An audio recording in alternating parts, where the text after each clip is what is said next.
வாழ்க வளமுடன். குரு வாழ்க, குருவே துணை. திருவருளும் குருவருளும் இந்த திருக்குறள் விளக்கத்திற்கு துணை இருக்குமாக வாழ்க வளமுடன். நண்பர்களே, இது நுகர்வு. இந்த வகையில் 2 மிஷினை பார்த்துட்டோம். இன்னொரு மிஷினை பார்க்குறோம். கண் வெளிப்புறத்தில் இருக்கிற அத்தனை பொருள்களையும் உள்ளவாறே காட்டக்கூடிய இது ஒரு மெய்ப்பொருள்.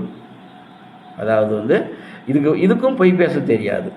பார்க்கிறத உள்ளது உள்ளவாறே உள்ளுணர்வாக நமக்கு கொடுக்கக்கூடிய ஒரு பொருளை பார்க்குறோன்னா இதுதான் அப்படின்னு சொல்லக்கூடிய அற்புத சக்தி இந்த கண்ணுக்கு இருக்குது. இந்த கண்ணை நாம் எந்தெந்த வகையில் கெடுத்துக்கிறோம் பார்த்தீங்கன்னா, முதல்ல இதை கண்ணு கெடுறதுக்கு மூல காரணமே நம்மக்கிட்ட இருக்கிற வித்து சக்தியை நாம் விரயம் படுத்துறது தான். வேறு எந்த வகையிலும் நமக்கு தேவையான சக்தி இந்த கண்ணுக்கு கெடுதல் கொடுக்காது. அதாவது நாம் எந்த பொருளை நம்ம உற்பத்தி ஆனமோ அந்த பொருள் தான் இதுக்கு சார்ஜ். அதாவது நம்ம உடலில் நம்ம கொஞ்சம் தெளிவாக பாருங்கள், நாம் சாப்பிட்ற உணவில் 60% இந்த கண்ணு தான் எடுத்துக்குது சக்தியை. நாம் சாப்பிட்ற பொருள் சக்தியாக மாறி அந்த சக்தி கண்ணுக்கிட்ட 60% சக்தியை இந்த கண்ணு எடுத்துக்குது. ஏன்னா வெளிப்புறத்தில் இருக்கிற அத்தனை பொருளையும் பார்க்கக்கூடிய அற்புத சக்தி இந்த கண்ணுக்கிட்ட தான். இந்த கண்ணுக்கு அப்பேற்பட்ட பவர்.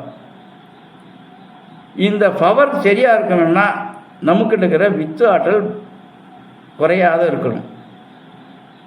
வித்து ஆற்றல் குறையாத இருக்கணும் ஒன்று. அப்போ இந்த கண் பார்வை குறைவுக்கு காரணம் இன்னும் பல வழியில் இருக்குது.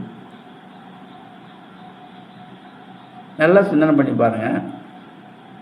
இப்போ நம்மக்கிட்ட இருக்கிற சார்ஜர், இப்போ ஒரு உதாரணத்துக்கு எடுத்துக்கோங்க. ஒரு சார்ஜர் டவுன் ஆனால் தானாக என்ன ஆகும்? லைட் பவர் குறையுதா இல்லையா? அதே மாதிரி தான் நமக்கிட்ட இருக்கிற பவர் குறைய கண் பார்வை குறையும். அதை பத்திரமா பார்த்துனீங்கன்னா போதும். அது இறைவன் பொருள். பத்திரமா அது யார் கொடுத்தது? வித்துநாத சக்தியும் அந்த இறைவன் பொருள் தானே. அப்போ அந்த இறைவன் பொருள் விரயமாகாமல் இருந்தால் கண் பார்வை கண்டிப்பாக குறைவதற்கு எந்த வகையிலும் சாத்தியக்கூறு இல்லை. அதாவது இந்த கண் பார்வை குறையிறதுக்கு வழியே இல்லை, அது பத்திரமா இருந்தால். அப்போ அது மட்டும் இல்லை, இப்போ இன்றைய காலகட்டத்தில் விடாத இந்த இளைய தலைமுறைங்கள்லாம் பார்த்திங்கன்னா இல்லை, செல்லை வச்சு நம்ம கைபேசி செல்லை வச்சுக்கின்னு எந்த நேரமும் விடாத பார்க்குறாங்க. சும்மா கொஞ்சம் டைம் கிடைச்சா போதும் உடனே செல் ஆன் பண்ணிக்கின்னு பார்க்குறாங்க. இதுவும் கண்ணுக்கு தேவையான இதுக்கு எதிரான ஒரு முறையே. கண் கட்டுறதுக்கு சரியான இது ஒரு வழி. அதாவது கண் அதிகமான ஒளியை பார்த்தாலும் கண் சுரிக்கும். ரொம்ப குறைவான ஒளியை பார்த்தாலே அது விரித்து ரொம்ப டீப்பாக கவனிக்கும். அப்பேற்பட்ட அந்த ஆற்றல் அதுக்கு தேவையானது என்ன அளவுக்கு அதை பார்க்க முடியுமோ, அதனுடைய தகுதி என்னவோ, அதனுடைய தரம் என்னவோ, அதுக்கு தகுந்த மாதிரி அந்த கண்ணினுடைய அமைப்பு நமக்கு அமைஞ்சு மாற்றி அமைஞ்சு நம்மளுக்கு வெளிப்புறத்தை காட்டி கொடுக்கும். அப்பேற்பட்ட அற்புதமான மிஷினை நீங்கள் பத்திரப்படுத்திக்கோங்க. இதை பத்திரப்படுத்தலாம். நம்மக்கிட்ட இருக்கிற அந்த மெய்ப்பொருள், அதாவது அந்த உயிர்நிலை. அந்த உயிர்நிலை யாருது? இறைவன் பொருள். வள்ளுவர் என்ன சொல்கிறாரு?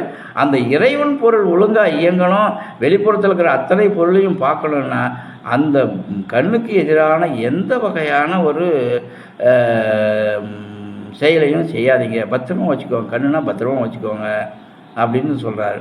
அடுத்தது இந்த மிஷின் இந்த அளவில்